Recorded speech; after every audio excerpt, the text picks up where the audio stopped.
Welcome to the Loser Kid Pinball Podcast. I am your host, Josh Roop, and with me, my co-host, Scott Larson. How you doing, my good man? Howdy ho, neighbor. Are you enjoying all the snow that we're having so far?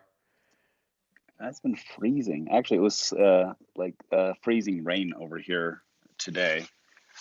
Oh, So skiing is nice when you get up above the inversion. I bet it's way nice. Out here, it stinks because it's like it's just been snow. It's been like sticking to the ground, and it's been terrible. You'd shovel it, and then I'd get all the way to the bottom of the driveway, and then I'd go back to the top and start shoveling again because it's just sticking and piling up so bad. But Yeah, well, good reasons to stay inside then. you know it. That good reason to play some pinball instead of go outside, right? Yep. Hey, so before I get into everything, can you give a little introduction of yourself? Yeah, so I got into pinball probably about 4 years ago, just on a whim. I started picking some arcade games, and one of the dealers had three pinball machines that he had just recently taken out of the house. And I saw Simpsons pinball party, and I said, "Huh, I've never played pinball. Let's buy that." So I bought that, and it was way too complicated. I had no idea how to play it, and it sat downstairs for about 2 years, playing it occasionally. And then over 1 year, I bought about 10 pinball machines. I still don't know how to play Simpsons Pinball Party really, but it's still really pretty. Yeah, yeah, you've got a really nice collection. I don't know if you've noticed the picture that I've posted as like the podcast picture, but it's actually me at your house when we did that tournament. And I'm playing on that sweet Tron that you have. Oh yeah, So yeah, I got all these warnings that said if I wanted to post something, I better make sure it was a picture of my own. I was like, well, I guess I'll use that because that's pinball sure. related. And It's a picture of you. yeah. So what's been going on in your pinball life, I guess? Um, the main thing is I installed a Pinovators thing onto Tron, and now my Tron is a very customized Pro version. And now it's keeps blowing the fuse on the GI. So right now I still need to figure that out, but I haven't had any time to actually tease in. And considering I know very little about how to troubleshoot machines, it'll probably take a little while longer too. It's always one thing or another with a pinball machine, it feels like sometimes. Well, it's a good hobby. The challenge is you have to be able to have the time to do the maintenance on it. So I'll have to get some of my friends over who know a lot more about maintenance, and we'll be able to figure something out. I need to also email the marketers of the LED OCD chip and the Pinovators and see if there's a reason why the Pinovator or the LED OCD is blowing. Yeah, for sure. It's it's basically the same Tron that Kevin Manny up at Buffalo Pinball has. I asked him exactly how he customized his machine, and I did basically everything he did. And it's still not working. Well, I didn't customize it myself; someone else did. Oh, gotcha, gotcha. But Oh, who knows? Maybe I'll text Kevin and see if he knows what's going on, because he said he was just about to install the Pinovators chip, so maybe his isn't doing the same thing mine is. gotcha. Okay. Anything else exciting going on for you? Um, Gary got a Monster Bash LE, and I know you have your Monster Bash thing. You know what? I've actually segue really quickly now that you've brought that up. So I was going to get off of work early today already, and then the Yeah, babysitter said, "Never mind, we don't have a problem. You can stay at work." And then I got a call not even like 30 seconds later, and they're like, "We have a shipment here for you. Can we drop it off?" And yeah. so I'm like, "When do I need to be there?" And she's like, Now, now, yeah, exactly." So I run home, yeah, I clear the space, um, and then I wait for an hour like a kid on Christmas. I'm just like, just show up, please. So he finally hmm, backs in, and he drops it off in the garage, and I'm like, stay, play some pinball. And it was his last call, so he starts playing pinball while I'm unloading Monster Bash and getting it open. Dude, I've never had that experience before. That's my first new inbox. I'm a broke kid, so I never have those experiences. I yeah, ended up selling half the collection because Monster Bash is one of my holy grails. So I had to yeah. go Well, for it. no longer part of the broke collection if you ever buy a new in-box pinball machine, Well, I still feel especially in LE. I You're still in the top 5% it's still of broke. pinball collectors. It's still broke if you have to sell more than half your collection. If you have to get rid of a Simpsons Pinball Party and a Star Trek Pro, amongst a couple others, and plus to pay off some bills and whatnot. But that's a different story. But yeah, I still feel broke. I'd look at it now. I have a nice shiny toy to remind me I am very broke. Yeah. But no, it's awesome, Well, man. it still looks pretty. What blows my mind is the manufacture date on it, September like 28th, and they announced that a month later. I'm like, I kind of wonder what took them so long. When I talked to our buddy JJ over at Game Exchange, he said they were having some issues with some of the parts breaking, and so they wanted to build it more robust. So hey, I'm all for making something a little nicer, as long as I don't want to fix it later down the road. Yeah, the interesting thing is on Gary's anyway. The on the hole once it goes down to drain, there is kind of like a cliffy down there, Mm-hmm. but it's gotten stuck on the cliffy twice because they did a cutout. Obviously, it was hanging up on that cliffy, and so they made a cutout so the ball could channel through that, and then it still hung up on it twice the night they opened it up. Gotcha. Well, knock on wood, mine hasn't hung up yet, but I've only got 5 games on it. I seriously unloaded it. It took Yeah. the 30 minutes or an hour, however long it took. Me and my son, my 8-year-old son, trying to help me with this pinball machine getting all set up, and man, it took forever. And then my Mhm. wife shows up and she's like, "You realize it's 6:30, almost 7, right? Like we need to make some dinner." Crap. Yeah. So Yeah. Okay. So you ordered a pizza and you kept playing. I wish. No, I went in and made dinner because wife's pregnant. So, Good. but Because you're a good husband. Yeah. yeah, yeah. Well, that which let me tangent really quick. It was funny because last night I tuned into Dead Flip, right? And Hmm. his wife is pregnant as well. And I asked him, when are you guys due? And she's like, well, she's 20 weeks along. I'm like, dude, my wife's 20 weeks on Sunday. I just thought about it. If we both have our babies on the same day, we should make like a pact, like name our kid after each other. But then I thought that was a terrible idea because like my kid would be the cool kid running around saying, I'm Jack Danger. And then his kid would be like running around saying, I'm Josh, the loser kid. Like, so I figured, Well, you could have Danger as his middle name. yeah, true, true. But it was just, I'm like, that's the short end of the stick. I doubt he'd go for that. Yeah. But well, cool, man. Well, I gave my thoughts on Munsters last week. I didn't know if you wanted to give your thoughts, what your first impressions were. Yeah. I'll give some quick thoughts. So the Munsters always seem to be like a Saturday afternoon rerun when I never watched the Addams Family when I was a kid, and also the Addams Family movie. I never watched it until like 2 years ago. So and since I really didn't get into pinball, I grew up in the '80s, and so that was when the arcades were really ramping up, and the pinballs were kind of left to die in the corner.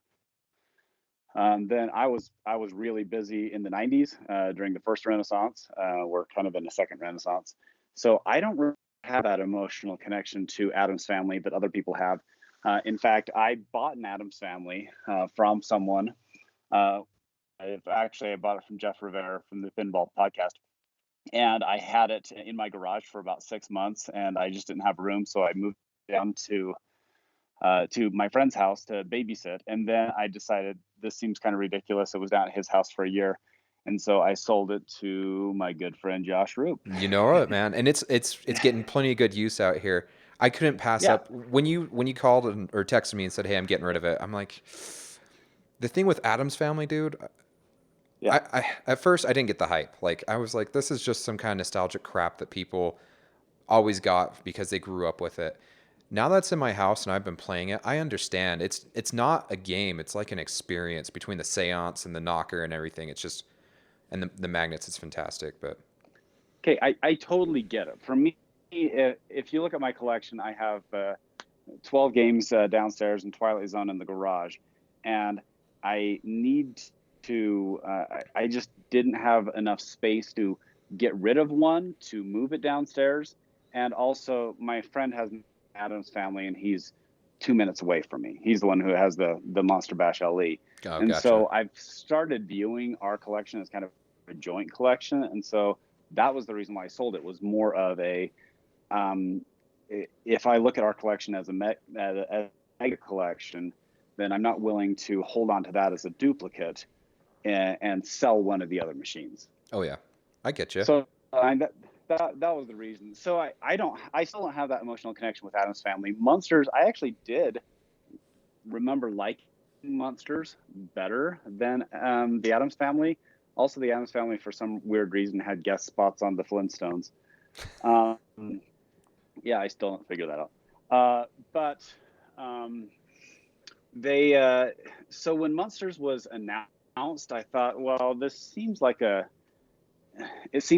their attempt to steal the thunder from Monster Bash. Oh Really, is yeah. what it felt like. Well, that's what I thought To too. me. It was a two birds for one stone between that and Alice Cooper, because Alice Cooper is more of a monster game in my opinion than it is a rock star game or a music pin.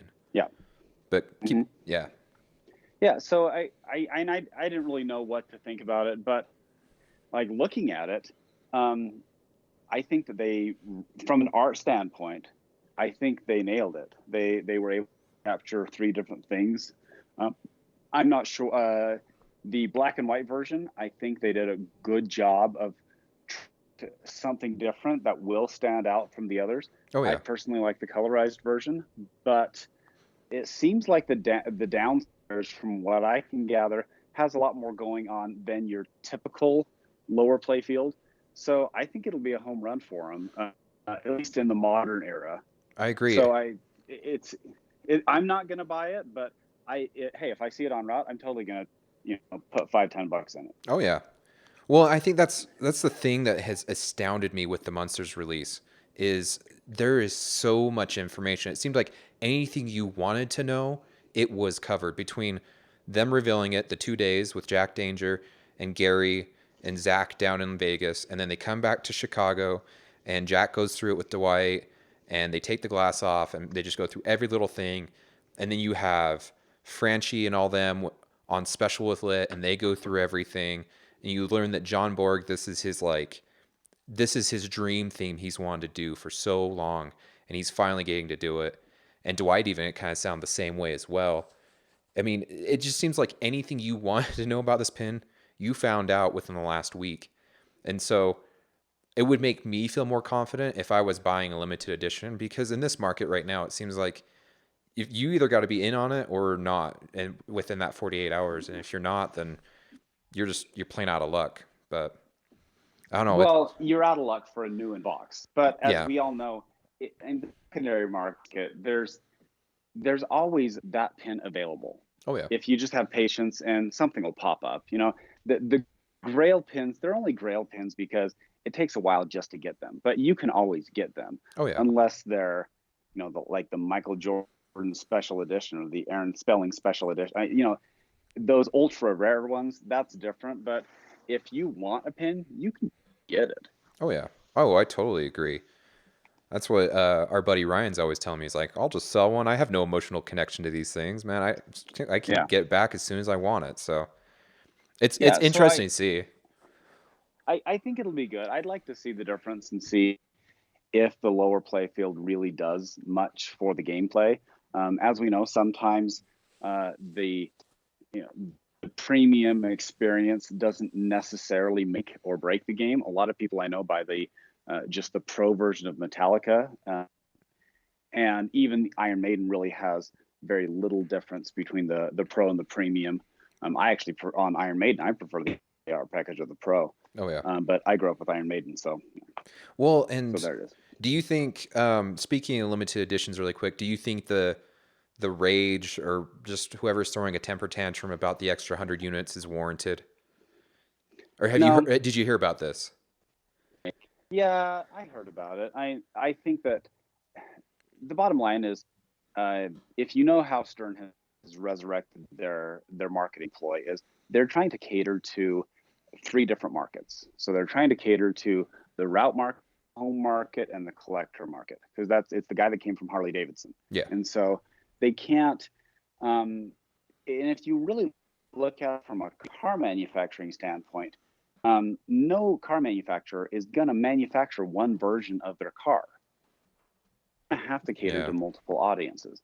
And you can't fill all the audiences with one pin. It's just like in the 90s, Bally Williams, they all just put out, here's Twilight Zone, you buy that and that's it. Yeah. But it was also a different time. I have no problem with them having a different collector market. With Star Wars, I know they had a hard time, or at least I hear they had a hard time selling all the LEs. I actually had 1,000 down on the LE, and when it was released, I just looked at it and said, this isn't mine. Yeah. So I actually moved on. Uh, but I don't really care that much. Having something limited, that doesn't really mean anything to me. Limited versus premium, I kind of view them as the same game.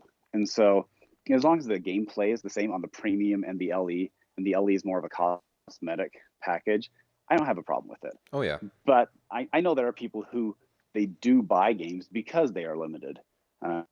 Like the Primus game, they want to buy that because it's limited to 100. I don't really get a buzz of having something that someone else does, but I'm also not the only demographic they're targeting. Yeah, true. So I don't really care. Well, and the only reason I went with the limited on the Monster Bash, the Monster Bash is just Yeah, the Monster because Bash. I knew it was going to be in my collection indefinitely. I don't foresee me getting rid of Mm-hmm. Monster Bash. Monster Bash and Attack from Mars and Medieval Madness fall in a very interesting category. I think a lot of pinball players could feel the same way. Is you might get bored of it, but you always come back to it. So, like my collection with the Monster Bash and the Attack from Mars, I know there'll always be staples, and so then I have one rotating pin besides my World Cup Soccer, which is a different story. But I always have a one rotating pin that I'm going to play for anywhere from a couple months up to a year, whatever it is. But I know it's not going to stay in the collection because it's going to rotate out, and I'm going to get something else because stuff stagnates. But I always go back to Attack from Mars. For the last 5 years, it seems like I've always just loved Attack from Mars, and so I don't know. I get like there's a lot of people out there right now saying like Monster Bash gets old, it's easy. I'm like, it's fun though. It's one of the funnest games I've played. So Okay, but who is saying that? You have to consider the source. So the people that are playing that are heavily involved in tournament play, true, very true. and so they're the ones who are chasing scores. They're the ones that see. Uh, Full disclosure, I don't have time to go play tournaments. We actually have, I would say, a fairly decent tournament scene in Utah. Oh, I totally agree. With Dan and Josh. They've done a great job about getting it going, but I don't have much time. If I make it to 3 tournaments in a year, even casual tournaments, then I'm doing a pretty good job. And I'm into it just for an escape, and maybe some socializing. Oh yeah. And so I don't care if I get a billion or 10 billion or 100 billion on something. Oh yeah. And so that's why it doesn't matter to me. I'm just looking for fun. But I totally understand if you're a heavy tournament player, you're going to want something that has you're going to want something that's super challenging, high risk reward, and a Lyman Sheets rule set that goes down that only 1% of the market's even going to scratch the surface on. But again, I'm not that guy, and so I just want a fun game that my kids can play, people come over to my house can play, and when people talk about Monster Bash, they talk about it being a gateway pin. Oh yeah. Like, this is a great starter pin, and that's really what I'm searching for in a home collection, because I want people to go down and push that button. Oh, I I want them totally to say, agree. "Oh, that was fun. I want to do that again." I've never played pinball machines. I can't tell you how many times I tell people, "Yeah, I have pinball machines," and they look at that and say, "Do they still make those?" Oh, I totally agree. Living out in the middle of nowhere, there's not very many people are into pinball. So when people actually do come over to my house, I don't want them to get discouraged. I mean, that's why I have Attack from Mars. But one of the ones that people love that are new beginners is actually World Cup Soccer because it's so easy to understand. And really, if you're Mm-hmm. flailing, you can just shoot it into the goal like 8 times out of 10 and you're good to go. And so I've had people have come over and they'll play them all and then they'll tell me that they love World Cup the most. Mm-hmm. Yeah, the ones that people play on mine, they always play Medieval Madness. That's the one that they all go and play um, consistently, Oh just yeah. because it has something for everybody. Still challenging enough because it's still the risk of going straight up the middle and hitting the castle, but it still has the all-time best toy in any pinball machine with the exploding castle. And so they look at that and say, I want to do that again. Well, I think the nice part about Medieval Madness, it kind of takes out some of the risk for the reward. I mean, you look at Attack from Mars, yeah, you're hitting those drop targets, and then you hit that, or sorry, no, you hit the target bank, and then once those drop down, you're going for the drop target. And so seasoned players like Attack from Mars because there's more of a challenge, but it's the exact same gameplay on Medieval Madness, but you have the moat there, so it's like you hit the drawbridge, and then you don't have to worry about draining first shot. Well, it also angles, so it actually bounces off and goes to the right flipper, and so you get it's I would say it's a more elegant game on Medieval Madness, but I totally understand the heavy tournament player who has the outpost completely removed and taken all the rubbers off, and they want that ultra brutal game. Um, but you're still catering to the top 2% of players. The average player, even the average home player, they don't really care. They just want a fun game. Oh yeah, I totally agree. Well, it's because that's why we were going to have some of our staples, no matter what. There's going to be games that never leave your collection. You text me the other day and text me half of the ones. I'm like, what's available in your collection? And you just text Yeah, me the ones that aren't available. And it's like, whatever else you want, go for it, you know? yeah, But yeah. I guess that we kind of went off track there about Munsters. But I mean, really, I guess that's what it comes down to. It's Well, what's what your personal but that's the preference is. point. And really, Munsters is also feels like a throwback to the glory days of the '90s, in that there was, pinball was campy. It was fun. It was a little tongue in cheek, maybe a little irreverent, and times have changed. I totally understand that. But I think that that's why people who are interested are going to say, "Oh, I want that." I don't necessarily want another music pin, another movie pin, and I'm not saying those are bad.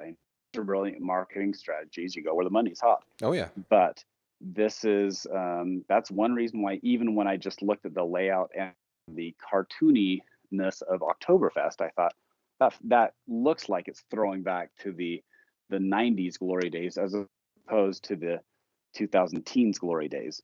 So I think that's why it's going for, and I think Monsters will be a big hit. So I think Monsters will be a big hit, and I think they did a brilliant job of finding their market. So it's a competition. I think that I still think Monster Bash will be a big seller for Chicago Gaming Company, and I've always had that attitude that games should never be limited. That if there's something that people want to buy, they should be able to remake them, make a run of 100, make a run of 200. Oh, I Just totally keep agree. keep visiting it as long as you have the license and the ability to produce it. That was the challenge with ACDC, is that people couldn't buy the premium after they did their run until they did the Vault Edition, just because they didn't clue in or didn't have the technology to actually do small batch runs that they do now. Well, I think the other thing about Munsters too, and Dwight really pointed this out, was the fact that they made like the Munster multi-ball or whatever it is, like the kind of like the mini wizard mode, a lot more attainable for those that aren't necessarily new to the or that are new to the hobby. And so I Yeah, think, like you said, it is a throwback to the '90s because it felt like with Medieval Madness, the easy goal is to destroy the castle, but for the expert player, there's trying to become kingdom, or I can't remember what it's called, ruler of the kingdom, whatever yeah, it is. And yeah, so, I mean, you see that with Attack from Mars, and those really the quote unquote basic games have great strategies for beginners, and they get them hooked, and then it's got meat for the experienced player. And that's what I feel like they're doing with Monsters, is they really want to kind of do that throwback. They want to bridge the gap between the two because honestly, the last 5 years, like you said, have all been kind of almost tournament games, and that's been a lot yeah, of their demand. And I wonder if Stern's going to start doing kind of, how they release 3 models a year. yeah, I think they might, each model might be different. One might be catered like this. One might be more of a tournament, like a Keith L one. uh, Iron Maiden or whatever it may be, and then whatever the goofy title might be in the middle, the Deadpool or whatever it is. People still love it, but it's not necessarily a tournament game. And Yeah, and I think they're actually getting that with the games that they can. I kind of delved into that with the scalability that they can say, hey, we're going to run 100 of Primus, or we're going to do something that is still, hey, we're gonna run. I have no idea how many Supreme games they made, but hey, that's a moneymaker for them. So good for oh yeah, them. they knocked it out of the park with that And one. yeah, But absolutely. And it's the same thing that you. I think as the pinball audience, we just need to realize that a 44-year-old male is not the only target audience, oh, I totally agree. and people forget that there's so many other audiences out there. And you know what? Guess what? Maybe a game is for you, maybe it's not. But See, you know, that's why this a podcast appeals. We're not the top 10%, Scott. We're not going yeah, to I might not be killing it at the tournaments. I at least try. I go out for the social aspect for the most part. I get a little frustrated, but I don't know. yeah. It's just we're Well, not the hey, try. Ryan we're not Ryan and Martin from We're, the head to head where yeah. they're killing it every time. No, we're the bottom feeders. Like I'm okay if I'm like, oh, okay, all right, whatever. Well, I didn't go straight down the middle. what's funny is my first tournament I did was the Salt Lake Gaming Con like 2 years ago, and Mm-hmm. I honestly didn't think I was even. So with that one, the way that the tournament worked is if you were in the top 16, then you went to the finals, and then they did whatever they did. Well, I drove 180 miles. I didn't think I was making it because there was over 100 and some odd people that went into that. It was just, and Dan texts me as I'm driving back to Vernal. I'm halfway there, so was at 90 miles. And he's like, "Where are you at?" Mm-hmm. I'm on my Yeah, way home. And he's like, "Well, you yeah, made it into the finals. You're in the top 16." yeah, yeah, Oh, I didn't know, yeah. Okay, well, good luck. Yeah. Yep. Well, someone take my spot, I guess. I don't, nothing I Yeah. can do now. But, well, let's kick it back to one of the things that we wanted to talk about was maybe some advice to give to those people that are coming into the hobby. So I was thinking about at least what I would do, talk to people who are getting into the hobby. And the best advice I can say is games are out there. Yep. So if you don't get the one game you want, guess what? Someone has it, and eventually they're going to get bored of it and they're going to move on. And so this isn't, you're not marrying a game. You can buy a game, you can have some fun, pin her a little bit. You don't have to commit to one game for the rest of your life. You can certainly just have that game, and sometimes it can be an expensive game. Sometimes it can be a cheap game. Yep. But you can always find some sort of fun. And if you don't find that one game great, go and explore this other one. Oh, yeah. Because if you buy those games and you just say, I need to keep this game because I'm never going to find another one, you know what? You will. Oh, yeah.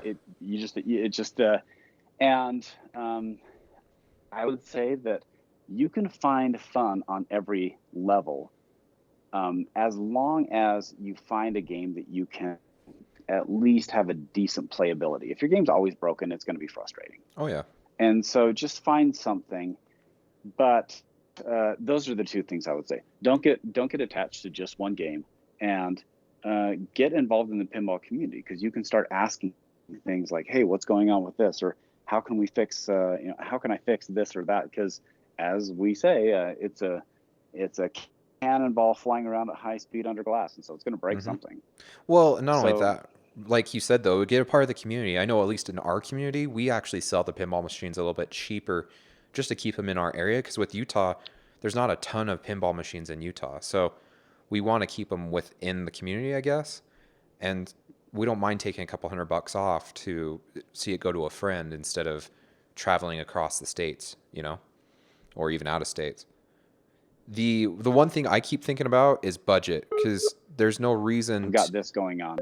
Are you interested? So do what? I was just saying, a lot of our deals are kind of handshake deals of, hey, I know you were looking for this game. Do you want it? Yeah, sure, I'll take it. Yep. So like I was saying, the next thing I think is budget. There's no reason to be looking for a limited edition Iron Maiden if all you can afford is a World Cup soccer.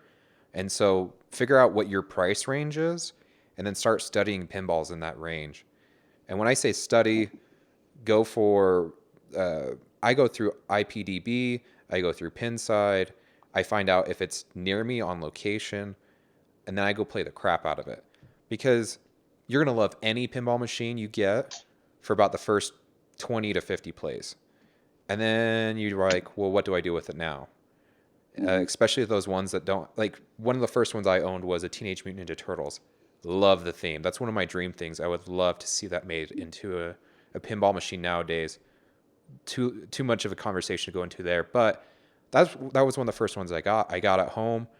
I started exploring it, was really into it, and then it came down to after about 50 plays, I realized it's just collecting the turtles, which is a bunch of target banks, and shooting the two left ramps because there's no right ramp. You just shoot the two left ramps, and that's about it. I mean, there's a sewer hole, and you start multi-ball, but other than that, there was really no depth or code to it, and it just got really boring after a while.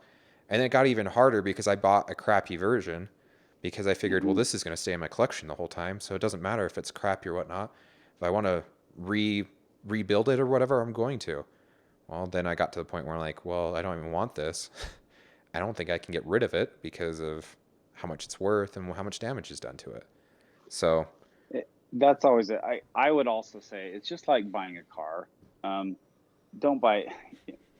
Be careful about buying a clunker and thinking you're going to fix it up and turn it into gold. If you look at the game and think, you know what, this is going to take a lot more effort. I mean, value your time. If it's going to take you 40 hours, unless you want that experience of building it up, just put a dollar figure on how much you make per hour, $10 an hour, $20 an hour, and then multiply it by how many hours you think it's going to take. And if it's going to take 2,000 of your hours to do, maybe it's just better to save up and work at your trained job and just buy a better game. oh yeah, you could do what I did. I go into homes a lot. I do heating and air conditioning. I'm a technician, so I go into homes a lot, and I'd walk by pinball machines here in town that looked like they hadn't been turned. I mean, there's a layer of dust on the glass. Yeah. The one of the grandkids had wrote their name in the dust, and I looked at the dude and I said, "Hey, do you ever play this thing?" He's like, "Well, it broke 5 years ago. It was a high roller casino." And he's like, "It broke 5 years ago. I never use it. Why?" And I said, "Well, you need a new water heater. I'd be more than Hmm. happy to install a new water heater for you for free if you, well, we do a trade. You give me the pinball machine. I looked up how much it was worth. You give me the pinball machine, and let's call it even." And he was like, "That's the best thing you could ever have offered me." He thought was the best deal he'd ever made.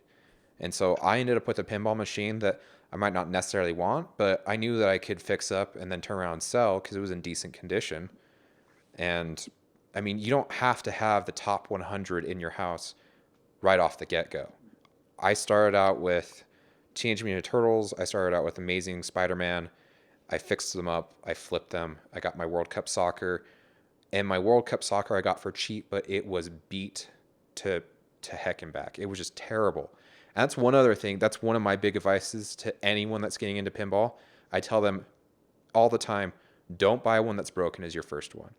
You're gonna get Absolutely. you're gonna get Yeah. frustrated. You're gonna wish that you could just play it, and you're gonna go out and you're gonna probably buy another pinball machine just so you could play that one, so you can work on this one that you just bought while you fix it up. Your first game should be one that works. Yep. You just turn it on and go. And also, I would say that be part of the community. Pinball social. Pinball really isn't a solo sport. There's a reason why it's morphed into this social thing. Mm-hmm. And if you have a reputation of doing fair deals with people, then they will include you into the bigger picture. But if you have a deal of being a shark, about being aggressive about either aggressive about lowballing someone or giving them a ridiculous price, the community's small enough that you're going to get a reputation and you're not going to be very popular. Yep. So I think if you just have that, I'm not going to be a jerk and I'm just going to be fair, then that will come around and you'll be viewed as an asset to your local community. No, I totally agree. I can think of a couple guys that I had one guy when I was trying to get rid of my Simpsons pinball party.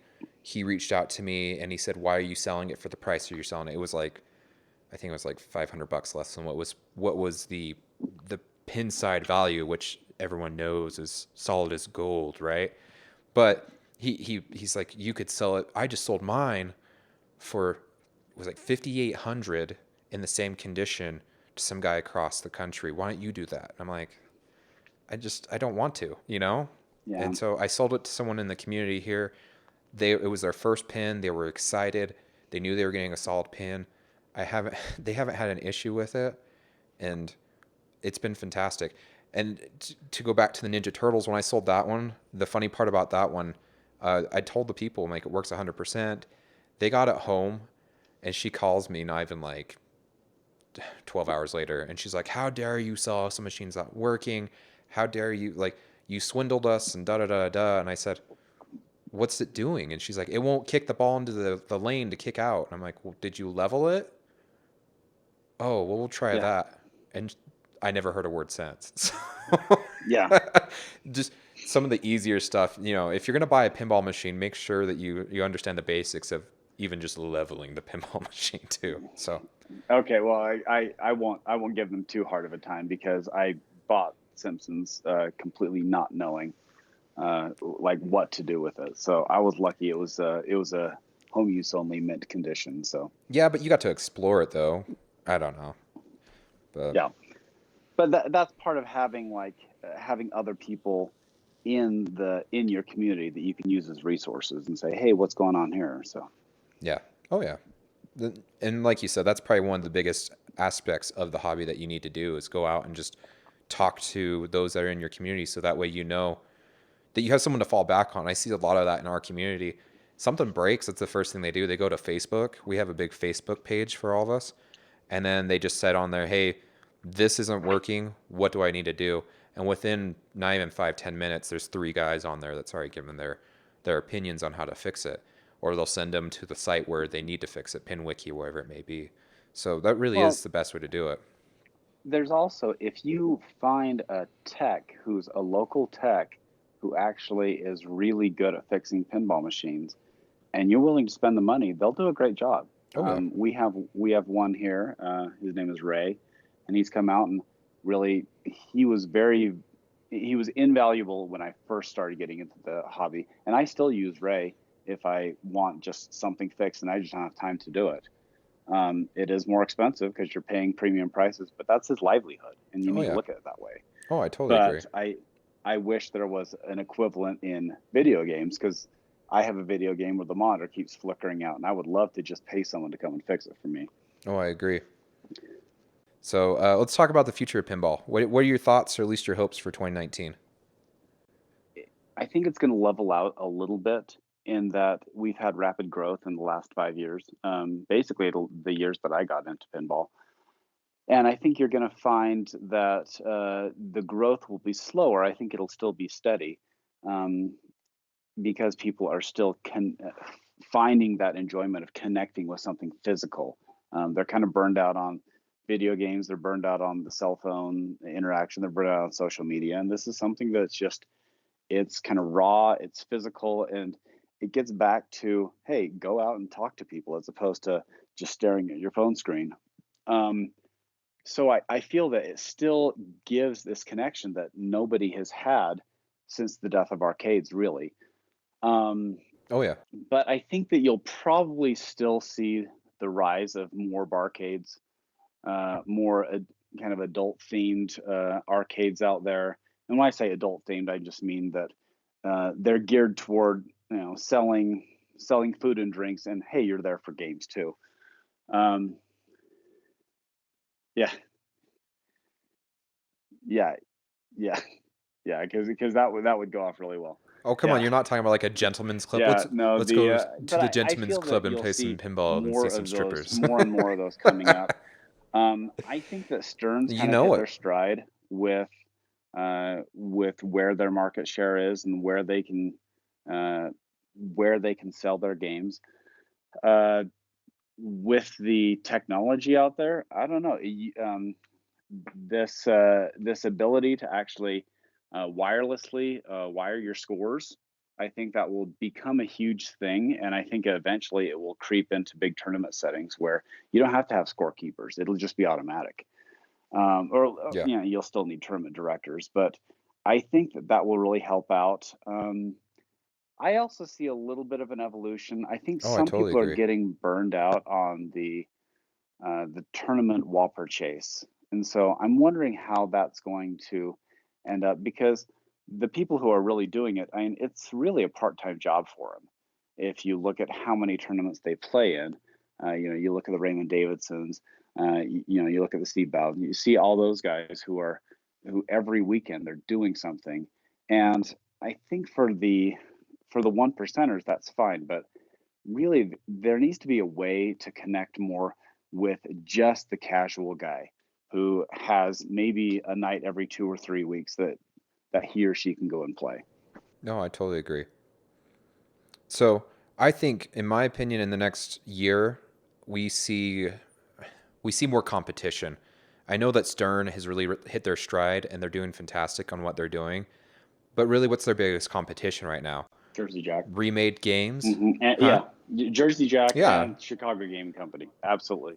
but and the problem is though, yeah, well, and the problem is like Jersey Jack, they've hit a stumbling block between Pirates of the Caribbean, and I mean, Jack went on head to head and said, "Hey, we're gonna try to do two titles 9 months apart," and it's like, but the problem is they just barely got out Pirates. So are they giving up on Pirates? I mean, they cut short, dialed in so they could bring out Pirates a year ago, and now it's finally leaving their factory. Yeah. So, but that's the problem though, is Stern is really honestly the only pinball people that have been around, and so they had a head start. They knew what to do. They've been doing this for years, and so I think a lot of expectations come from the other companies because they look at Stern and they go, "This is what Stern's doing. This is what everyone else should be doing. We should stop holding Jersey Jack, especially Spooky." Which blows my mind because they've come out and they said, we are boutique pinball. Yeah. We're going to make this at the rate that we can make it. And I think Charlie's brilliant on the way that he does his stuff. Like, yeah, it sucks that you have to wait 18 months if you're number 500 to get your Alice Cooper, but he's not overexerting himself. He's not giving false promises. He's telling you up front what he wants or what he's doing, and he's giving you a good product. And so there's nothing wrong with that.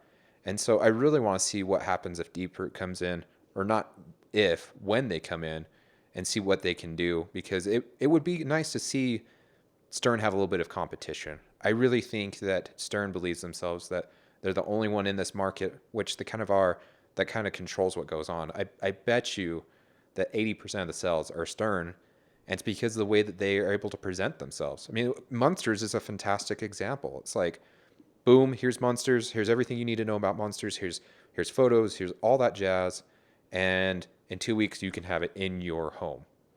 It's like no one else can do that. So I want to see for 2019, I want to see made expectations lessen a little bit from the community, but expectations for the companies themselves to be brought up to a higher standard. Yeah. So, I think that it'll still be a challenge for companies to figure out where to put the games, though, because yeah. there's only so many people out there that can buy a $5,000 toy and put it in their house. And That's really, true. you need to find a way. When I was a kid, you would find either arcade or pinball somewhere, either at the skating rinks or at the mall. There was always a place to a play an arcade, but that doesn't exist anymore. Like Yeah. all the skating rinks, they've all turned into kiddie gambling places with those ticket redemption games. And they need to find a way of reaching beyond this niche market. But I also may be naive. Maybe that is the best you can expect in today's market when there's so many avenues for people to seek for entertainment, that maybe they are happy with just the lane they've chosen, and the barcades in the home market will be able to fill their expectations. Oh yeah. You know what I would like to see, and I know this is totally just like a fantasy, like it's probably not going to happen, but Stern has this wonderful back catalog that everyone rants and raves about, you know, Stargazer and Meteor and Stars and all that jazz. And I know that they can't remake those without, I mean, what's the Stargazer going for now? Like $1,500 or something like that? Yeah, and that's and if you look at Twilight Zone, for example, like I know it's not a Stern game, but a Twilight Zone would probably be over a $10,000 game when you look at how Oh yeah. much stuff is in there. And so they've Yeah. had to figure out a way of making it economical because it's no longer it's no longer the machine that people are putting money into on a regular basis. At least half their market is home buyers, and so they need to find a way of getting it into the home buyer. Well, and this is my thought process. So they make like a Spider-Man Home Edition, Right. which would be on the lesser end, right? Hmm. And I know people hate this concept, but make the playfields interchangeable. I mean, if you look at a Stern right now, really the only thing that defines it is the SD card you put in it and the playfield. And so if you could build those Stern classics and it's just swappable playfields and you're pretty much just paying for an SD card and the playfield itself, that's really going to cut the cost. I mean, I would easily pay $2,000 to $2,500 if that's all I was getting was the playfield and all I had to do is slide. I mean, obviously the cabinet itself, the whole setup first go would be 4 or 5 grand because that's what the home editions go for. But if you knew you were paying a little more up front, and then your those games that are less obtainable right now, they were easier just to put into the machine and call it good. I think people would go for that because there is a high demand for that right now. So that's something I would like to see in the future, Sure. but who knows? I see what you're saying. You realize you just described highway pinball, right? Well, yes, but that's the thing. That's the thing, though. You're taking a product people already know and love, and that they can play, and people would fork money out like that. I mean, look at Nintendo. They made the NES remake. They've made the Super Nintendo remake. Sure. They've made those because they knew that they could sell them. Problem with Highway is he had product no one. I mean, No one wanted. what yeah, full throttle. No Yeah. one wants to buy that. Yeah. There's one in Denver right now. I feel bad for the poor guy. He's got down to Yeah. $3,500, Well, and he still can't sell it. I mean, no one wants to buy those things, and the only reason people want to buy Alien is because the it's theme. Alien. That's it. Yeah. Yep, Well, it that's what it comes down to. tells you theme's important. I mean, that's why without knowing anything about pinball, I bought Simpsons Pinball Party because I like The Simpsons. So, Exactly. Well, that's why I bought Ninja Turtles is because yeah. I loved Ninja Turtles. So, I mean, that's why I bought Spider-Man or Amazing yeah. Spider-Man, the Gottlieb one, but Yeah. I think the Stern one's better. yeah, just a little bit, but there's a 30-year difference between the two, so I Yeah. hope the one's better than the other. Yeah. I think what I would like to see is I love that they're doing the vault editions because I think that there's all these games that have been artificially high because of their scarcity. You know, it's the demand, it's the supply versus demand. And if you're able to, um, the bottom line is Stern legitimately doesn't care what the aftermarket of their product is as long as they can still sell the primary product. And so Well, they're they have no skin in the secondary market. exactly There's nothing for them in it. they have no many like yes, I will say that there are people who buy things on the anticipation that they can flip them later.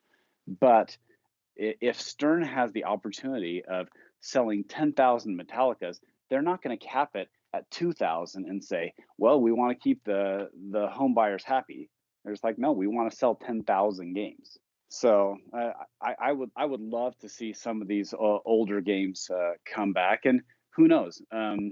Maybe some of those older games like a Fathom or Stargazer or Sea Witch I just don't, as we saw with Total Nuclear Annihilation, they're going to be a lot more expensive to make than you think. So I just don't see them doing it. But I But Scott also Denisi was awesome. He brought a lot more concepts. I mean, the under the playfield digital displays. I yes mean, there's a lot more to those games. I have a really hard time believing that Beatles is an $8,000 game. I mean, based solely off the product itself, not necessarily the license. I mean, the license, yeah, it's if it is $1 million plus, then yeah, I get why it's $8,000. But the actual game itself, okay, but have you run the figures on that? I guess I have not. So you run the figures on it, and it basically licensing fee on the Beatles, which they say is the most expensive. And I'm making a few assumptions here, I know, but even if they paid $1 million for it, you're only paying $500 for the license Oh, true. Per game, right? per game. At 1900 Per and game. yeah, So you're 1964. only paying 500. So that's for them to break even on that. And so it's the Beatles is a prime example of a game that they're selling based on a fixed and I fixed scarcity, and I'll say scarcity in air quotes. I know you can't see my claw hands in the air, but because we don't know how many of these things they're making anyway. And I just can't see, even if they made more than 1966 of these Beetles, I don't think the demand will be there from the average market. There will be from the Beatles collector market, but from the average market, I don't know. I wasn't interested. I like the Beatles, and I wasn't interested. I like the Beatles too, and I mean, I really believe that they're one of the main reasons we have modern rock music. But I would rather have a Monster Bash at 8 grand than I would a Beatles. Yeah, It no, just no question. no question whatsoever. Of course, I would also like some of the other ones that I want the Chicago Gaming Company to make Whitewater. I'd love to see what they do to modernize that Oh yeah, sucker. And you oh can yeah. still get Whitewaters for around $5,000-6,000, but eventually they're going to run out of the expensive remakes. And hey, again, a Chicago Gaming Company can break even selling something, even though a 30-year-old game is selling for 6,000. Someone can say, "Well, I can buy a new one for 7." Well, and this is the brilliance of Chicago gaming, in my opinion. You've got a lot of games at that $6,000 range, that $5,500 to $6,000 range, and where their base model is pretty much the same as one of those games that you're buying. Like, obviously, someone's going to mod out their game, but you're buying a brand new in box classic, let's say, Whitewater. I mean, heck, I don't know why, but Creature from the Black Lagoon has shot through the roof for 5,500 to 6 grand. Yeah. I mean, if they remake those games, they'll easily make their money back on them because you're looking at it as, well, here's the base model, which is essentially the exact same game you bought 20 years or 30 years ago, Hmm. and then we have the tiers up from there. So I think Chicago games have a lot more under their belt than a lot of people think. Well, I think they So, do. I mean, for me, I am the guy who would rather have the Medieval Madness remake over the original, because the one that I bought is new, as opposed to a 30 to 40-year-old game. And unless I'm going to get HEP to rebuild it and spend $10,000 for it, mine's going to be a lot cleaner than that one is. yep. Well, we've been running almost an hour. Let's wrap this up. Okay. I wanted to give a couple quick shout outs. I am very, very humbled by the community this week. What started out as something that I was just going to test the waters with, I did not expect this kind of response. Thank you to Head to Head Pinball. Thank you to This Week in Pinball, Zach Minnie. When I record that introduction, that's all it seriously was an introduction. And I sent it off to Zach. I feel like one of the most professional podcasts is This Week in Pinball, Head to Head, Special One Lit. I'd sent it off to a couple of those guys, said, what are your thoughts? Like, I'm so nervous. I don't think this is going to work. And they all said, you know what? That sounds fantastic. The sound sounds great. Put it out there. And so I did. And between the shout outs, like I said, shout outs from Head to Head, shout outs from This Week in Pinball, even Dead Flip. I mean, Jack Danger on his stream yesterday, it blew me away. The one that really floored me was Kaneda actually left a comment on the SoundCloud saying, welcome to the party. I was not expecting Kaneda to even say hello. But I mean, it just goes to show that the pinball community is a very tight knit community. And at the end of the day, like, we might fight about the dumbest things, but we're going to support each other. And I think that's awesome. I think it's So crazy that other podcasts shout out other podcasts. And seriously, yeah, it seems humbling. I actually found a random Canada video that talked about him replacing his bedroom in his New York City apartment as to like a retro gaming den. So I'll send you that link. It's pretty interesting. sounds good. I'll check that out. I'll give a shout out to actually Jeff Rivera, a local guy who part of the Pinball podcast. He's one of the guys that I just reached out to. I had no idea where he was recording from, and when he was going to do the pick up his Ghostbusters, I thought it sounds like he's driving around where I live. So I contacted him, and he's been a good friend ever since. So I would say that I probably wouldn't be as deep into pinball if it weren't for Jeff and the Salt Lake area pinball SLAP, whatever we stand for. Anyway. Yes, Salt Lake area pinball. Well, no, I totally agree with you. Jeff has been fantastic to me too. And I mean, if it wasn't for him, like, it was kind of funny going to the first tournament and Jeff was there. I was like, oh, dude, I'm with Pinball Celebrity, man. Yeah. Like, I didn't know. And so, um, it was so funny because like Jeff doesn't like to talk about it. Like he doesn't like to talk about he's part of the pinball podcast. He's proud of his product, but he's not one to brag. And so it took me a while to find out that, like you said, that he was even from the Salt Lake area. And someone had said he's our Batman. You know, Yeah, he goes out there, he does his stuff, and then he just kind of keeps it quiet to himself. he's behind the scenes. Yeah. But no, man, I totally agree. But thanks for joining. I'm really excited for this. I'm really excited to get this up, and I've known you for years now, but we'll get into that next episode. Um, but yeah, I was stoked when you said you wanted to do this. So let's make this a thing. All right. Well, we'll catch you later. All right, later, Scott. Okay. Bye.